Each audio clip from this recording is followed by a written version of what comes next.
पिंपरी निर्मळ येथे छत्रपती शिवाजी महाराजांची 396वी जयंती मोठ्या उत्साहात साजरी।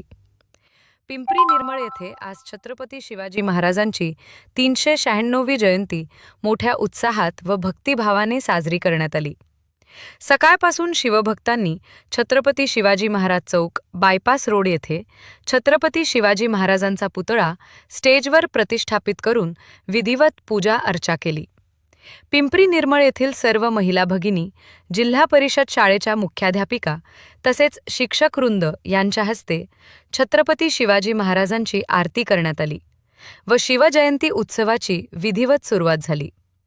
यावेळी परिसरात शिवगर्जना व छत्रपती शिवाजी महाराज की जय अशा जोरदार घोषणांवर तरुण शिवप्रेमींच्या पुढाकारातून रक्तदान शिबिराचे आयोजन करण्यात आले। अनेक युवकांनी उत्स्फूर्तपणे रक्तदान करून सामाजिक बांधिलकी जपली। रक्तदान करणाऱ्या युवकांना प्रमाणपत्र देऊन गौरवण्यात आले। कार्यक्रमाच्या ठिकाणी कोणताही अनुचित प्रकार घडू नये यासाठी पोलीस प्रशासनाकडून मोठा बंदोबस्त ठेवण्यात आला होता। संपूर्ण कार्यक्रम शांततेत व उत्साहपूर्ण वातावरणात पार पडला। या शिवजयंती उत्सवामुळे पिंपरी निर्मळ परिसरात देशभक्ती व सामाजिक एकतेचा संदेश देण्यात आला। म्हणता हिंदुस्थानाला जर स्वातंत्र्य मिळवून द्यायचे असेल तर छत्रपती शिवाजी महाराजांप्रमाणे लढा। इंग्रज गव्हर्नर म्हणताय छत्रपती शिवाजी महाराज हे फक्त नाव नाही तर तरुण पिढीला मिळणारी ऊर्जा आहे आणि ती हिंदुस्थानाला स्वातंत्र्य मिळवून देण्यासाठी गरजेची आहे। आशिया खंडातील सर्वात मोठा साम्राज्याचा बादशाह औरंगजेब म्हणतोय काबूल पासून कर्नाड पर्यंत माझ्या तैमूर खानदानाने मोठ्या मोठ्या सरदारांना पाणी पाजलं, पण महाराष्ट्रात मात्र आम्हाला छत्रपती शिवाजी महाराजांनी रोखलं। मी माझी संपूर्ण शक्ती महाराजांचा पराभव करायला खर्च केली, पण महाराज काय माझ्या हाती आले नाही। अरे शेर का शिकार नहीं किया जाता, राजा को दरबार में मारा नहीं जाता, अपने बराबर वालों से खेल खेलना, शेर के साथ खेल खेला नहीं जाता। मग औरंगजेब म्हणतोय ए अल्लाह, दुश्मन दिया भी तो कौन दिया, सिवा भोसला जैसा दिया, तेरे जन्नत के दरवाजे खुले रखना, क्योंकि दिलदार दुश्मन तेरे पास आ रहा है, तेरे पास आ रहा है। शिवाजी महाराजांच्या मृत्यूनंतर नमाज पढ़ताना काढलेले उद्गार।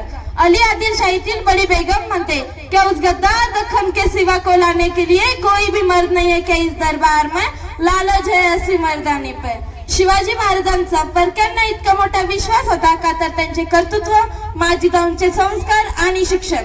प्रत्येक माता पित्याला वाटते आपल्या घरात शिवबा जन्माला यावे, आपल्या घरात जिजाऊ जन्माला याव्या, पण कसे करतील शिवबा, कसे करतील जिजाऊ, कारण आमच्या घरात माळसा राणीच नाहीये। आमच्या घरात आहे ना मम्मी मग कसे होणार संस्कार। आज आमची माता मुलांना जवळ घेऊन न बसता टीव्ही समोर बसतीये, मालिका बघतीये आणि त्याचंच अनुकरणही करतीये। मग सांगा ना कसे होणार संस्कार। पूर्वीच्या महिलांकडे बघा जरा, त्या वाचक होत्या। पूर्वी एकत्र कुटुंब पद्धती होती। आई बाबा, काका काकू, आजी आजोबा सगळे एकत्र जेवणाला बसायचे, चर्चा घडायची। पण आज आम्ही विभक्त कुटुंब पद्धतीचा स्वीकार केला। आमच्याच म्हाताऱ्या आई वडिलांचं बोलणं आम्हाला कमीपणाचं वाटू लागलं का तर आम्ही सुशिक्षित झालो म्हणून शिक्षणाच्या नावाखाली आम्ही आमच्याच म्हाताऱ्या आई वडिलांचा अपमान करायला लागलो। काय एवढा मोठा त्याग, आणि तोही आई बापाचा। त्या बापाने पोराला शिकवलं, मग नोकरी लागली आणि मग छोकरी मिळाली आणि मुलगा कधी तिच्या प्रेमात विरघळला हे तर म्हाताऱ्या आई वडिलांना कळालं नाही। एक वेळेस विचारा तर उतरना तुमचा मुलगा काय करतो, तुमची मुलगी काय करते, विचारा उत्तर मिळेल। माझा मुलगा डॉक्टर आहे, माझा मुलगा इंजिनियर आहे, माझा मुलगा IAS ऑफिसर आहे, तर कोणी बोलेल माझा मुलगा परदेशामध्ये आहे। मग विचारा त्या तरुणांना तुमची मुलगी काय करते, डोळ्यात पाणी आणून उत्तर मिळेल प्रेम विवाह करून दूर कुठेतरी राहते, जिवंत आहे की नाही हे सुद्धा माहित नाही। डोळ्यात दिसेल ते फक्त आणि फक्त पाणी। अरे प्रेम करायचं ना, करा मग, पण कसं करायचंय ऐकताय, ऐकाच मग। राजा विशाल गडावर जा, जोपर्यंत तोफांचा आवाज पुढे येत नाही तोपर्यंत एकाही गनिमाला पुढे येऊ देणार नाही। राजा लाख मेले तरी चालतील, पण लाखांचा पोशिंदा हा जगलाच पाहिजे।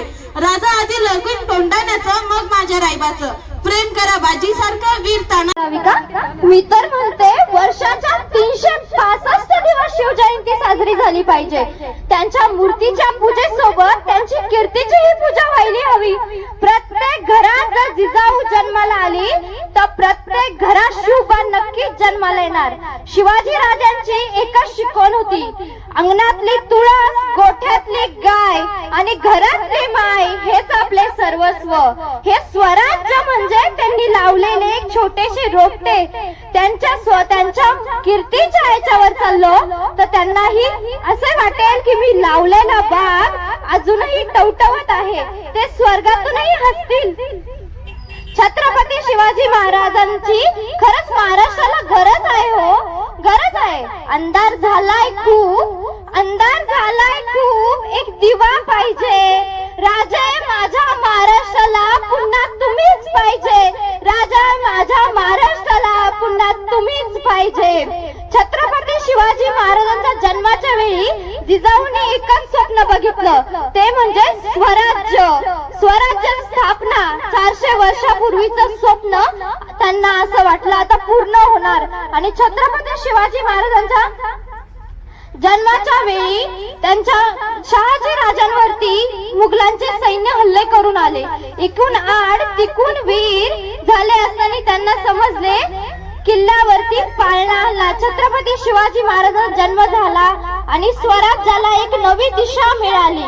शेवट जाता जाता एवढेच म्हणेल, शेवट जाता जाता एवढेच म्हणेल, समुद्राचं पाणी कधी आटणार नाही, माऊलीची माया कधी तुटणार नाही.